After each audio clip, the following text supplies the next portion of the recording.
गुरु साक्षात परब्रह्म तस्मै श्री गुरवे नमः। आयुष्याचा पथ दुर्गम अवघड डोंगर अवघड घाट, आयुष्याचा पथ अवघड डोंगर घाट, गुरु विना दाखवेल कोण वाट, गुरु विना दाखवेल कोण वाट। खरंच दिशा दाखवणाऱ्या आणि लोखंडाचं सोनं करणाऱ्या गुरूंना प्रथमतः वंदन आणि गुरुपौर्णिमेच्या सर्वांनाच मनापासून शुभेच्छा। आज आपण या ठिकाणी गुरुपौर्णिमेनिमित्त जमलेलो आहोत। हा असा एकच दिवस आहे जो गुरु आणि शिष्य यांच्यामधील कालातीत खंड अधोरेखित करतो। हे एक असं नातं जे वेळ आणि स्थानाच्या सीमा ओलांडतं। आपल्या आयुष्यात गुरुचे स्थान खूप मोठे व महत्त्वाचे आहे। आपल्या भारतीय संस्कृतीमध्ये गुरूंना ईश्वराचे स्थान दिले गेलेले आहे। आई वडील पंख देतात, पण त्या पंखात भरारी मारण्याचं बळ आपल्याला गुरुजन देत असतात। आपल्या आयुष्याला अपार आधार आणि अमर्याद असं ज्ञान देणारे आपले गुरु हे आपल्या आयुष्यात एक महत्त्वाची भूमिका पार पाडत असतात। गुरु हे आपल्याला अज्ञानाच्या अंधारातून ज्ञानाच्या प्रकाशाकडे घेऊन जात असतात।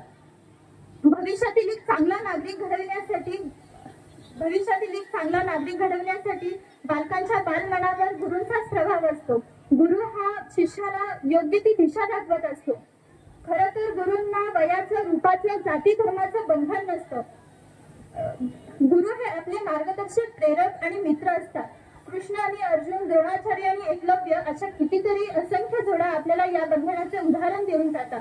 गुरुपौर्णिमा हा एकच दिवस गुरूंच्या सन्मानाचा नसून येणारा प्रत्येक दिवस हा त्यांच्या सन्मानासाठीच असावा असं मला वाटतं।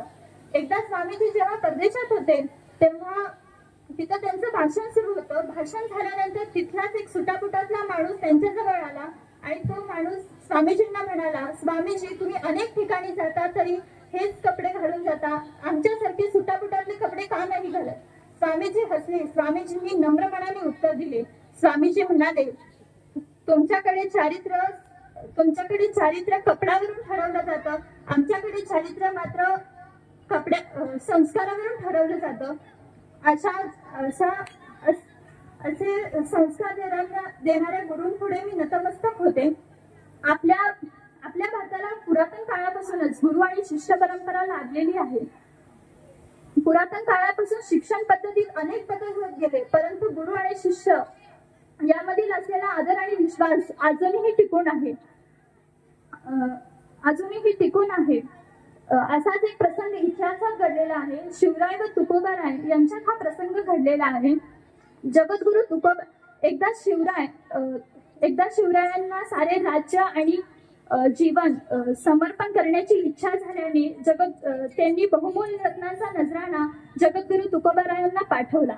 तुकोबा ही साधू श्रेष्ठ एवढे की असा बहुगुणी राजा आपणाला शिष्य म्हणून लाभतो म्हणून ते कधी हुरळले नाही। इंद्र पदाधिका भोग नव्हती ते भवरोग अशा सत्य जीवन धारणेमुळे आलेला नजराणा परत पाठवून राजा प्रभूला स्मरून जनकल्याण करणे हेच आम्हाला आवडते आणि तेच आम्हाला पुरवावे असा उलट निरोप पाठवला। ही गुरूंची परंपरा शिवरायांना देखील श्रेष्ठ वाटली। गुरु म्हणजे ज्ञान देणारा शिक्षक। याविषयी ग दि माडगूळकर गुरूंची तुलना कुंभारासोबत करतात। ते म्हणतात, कुंभारासारखा गुरु नाही रे जगात, कुंभारासारखा गुरु नाही रे जगात, वरून घालतो धपाटा खालून आधाराचा हात, वरून घालतो धपाटा खालून आधाराचा हात, घट जाती घरोघरी घट जाती दारोदारी, गुरु राहतो रे अज्ञात, गुरु राहतो रे अज्ञात। शेवटी मला असे म्हणावेसे वाटते की मी घेतलेले ज्ञान अजूनही अपुरे आहे आणि मी गुरूंपुढे हीच मागणी करते की अधुरे अपुरे सारे तुझ्या सवे पुरे व्हावे, अधुरे अपुरे सारे तुझ्या सवे पुरे व्हावे, होऊन या प्रसन्न मजवरी तू विद्येचे ज्ञान द्यावे, तू विद्येचे ज्ञान द्यावे। एवढे बोलून मी माझ्या वाणीला विराम देते। जय हिंद, जय महाराष्ट्र, जय भारत।